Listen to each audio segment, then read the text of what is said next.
अस्सलाम वालेकुम वरहमतुल्लाह। आज हम एक्सरसाइज 4.4 यानी जो कि इस चैप्टर की आखिरी एक्सरसाइज है वो स्टार्ट करने जा रहे हैं।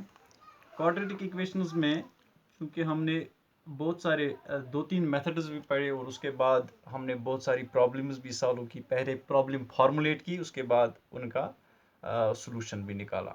अब जो आखिरी एक्सरसाइज हमारी बची है इस यूनिट में, इसमें थोड़ा सा एक और चीज़ हमें ऐड करना है जिसके बारे में मैं आपको पहले ही बता चुका हूं। That is the discriminant. और डिस्क्रिमिनेंट का वैल्यू जो है that is b square minus 4ac। इस वैल्यू की बुनियाद पे यानी डी की बुनियाद पे अगर हम डिस्क्रिमिनेंट को कैपिटल डी से डिनोट करें, हम देख सकते हैं कि what should be the nature of the roots of the equation. अगर इस डी का वैल्यू 0 से ज्यादा आता है, means if it is positive, तब हमें दो अलग अलग जो है ना तरह के रूट्स मिलते हैं। Roots with two distinct values, जिनको हम शॉर्ट में लिखते हैं टू डिस्टिंक्ट रूट्स, वो मिलते हैं by applying the quadratic formula, that is x is equal to minus b plus minus under root of d divided by 2a. Here instead of b square minus 4ac I am writing d.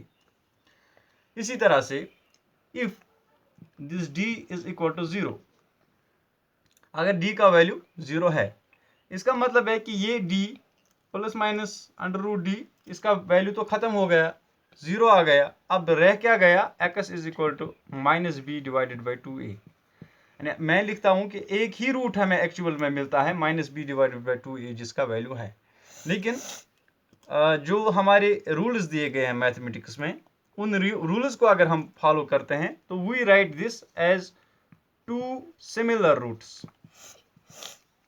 So what it indicates means हम दो बार लिखते हैं x is equal to minus b divided by 2a and x is equal to minus b divided by 2a। ठीक, अगर मिसाल के तौर पे b का वैल्यू -8 है और a का वैल्यू 1 है, तो हम क्या लिखेंगे, minus minus 8 divided by 2, that is a divided by 2 4, a divided by 2 4। तो दोनों जगहों पे हमें 4 तो मिला, लेकिन हम दो मरतबा लिखते हैं, दो बार लिखते हैं इसमें वैल्यू। और जो तीसरी कंडीशन है हमारी, that is if d is less than 0। अगर ये d नेगेटिव हमें इसका वैल्यू मिलता है, this b square minus 4ac, then there no roots actually exist there, no roots exist. वहाँ पे रूट्स एग्जिस्ट नहीं होते हैं। तो जब एग्जिस्ट ही नहीं होते हैं तो हमें ढूंढने की भी ज़रूरत नहीं है। जो चीज़ एग्जिस्ट ना होता हो उसको हम क्यों भला ढूंढें, अपनी मेहनत ज़ाया क्यों करें ढूंढने में। अब हमें जो पहला पार्ट दिया गया है क्वेश्चन 1 में, क्वेश्चन 1 जो है that is find the nature of the roots of the following quadratic equations if the real roots exist find them. अगर रियल रूट्स एग्जिस्ट होते हैं irrespective of whether they are distinct और they are same, तो हमें वो ढूंढने ही ढूंढने हैं। क्या मतलब कि अगर d का वैल्यू 0 या उससे ज़्यादा है तो हमें रूट्स ढूंढने हैं। फिर पहला जो पार्ट है हमारा जो दिया गया है that is 2x square minus 3x plus 5 is equal to 0। यहाँ पे a का वैल्यू 2, b का वैल्यू -3 और c का वैल्यू 5 है। इसका मतलब कि d का वैल्यू क्या होगा, that is b square minus 4ac।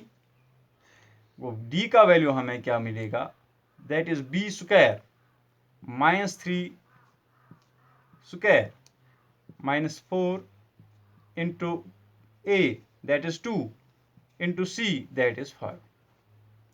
तो इस हिसाब से d का value 3 3 are 9 minus 4 2 are 8 5 are 40, 9 minus 40। और d का फाइनल वैल्यू, चूंकि यहाँ पे नेगेटिव नंबर बड़ा है, लिहाजा माइनस 40 में से 9 31। तो d का वैल्यू नेगेटिव हमें यहाँ पे मिला।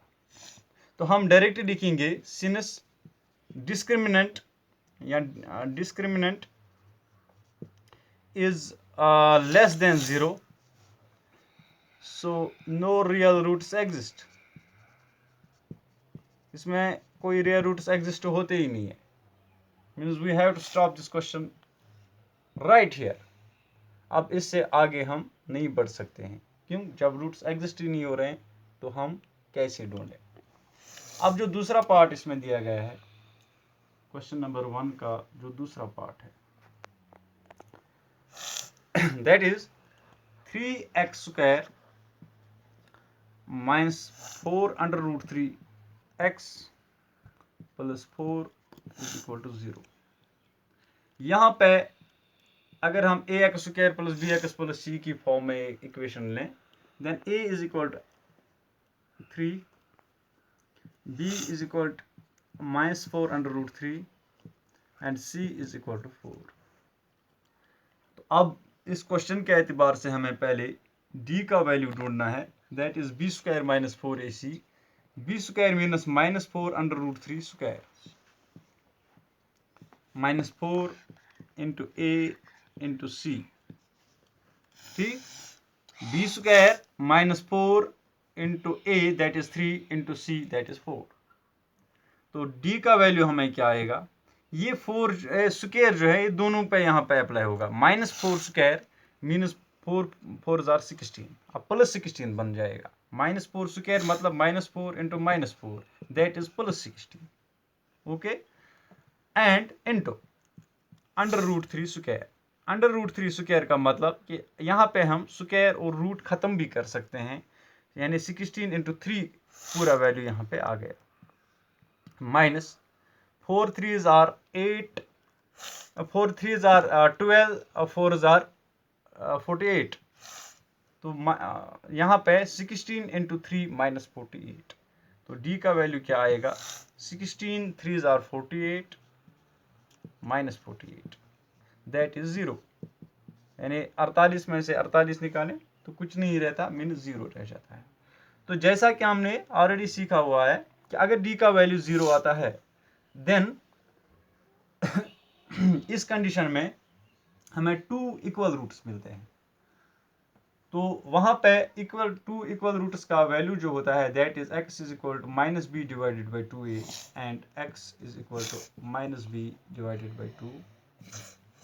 तो x का वैल्यू क्या आएगा? माइनस बी, माइनस b का वैल्यू इक्वेशन क्या थी हमारे पास? Minus 4 under root 3, minus 4 under root 3 divided by 2a, 2 into 3, a का वैल्यू 3।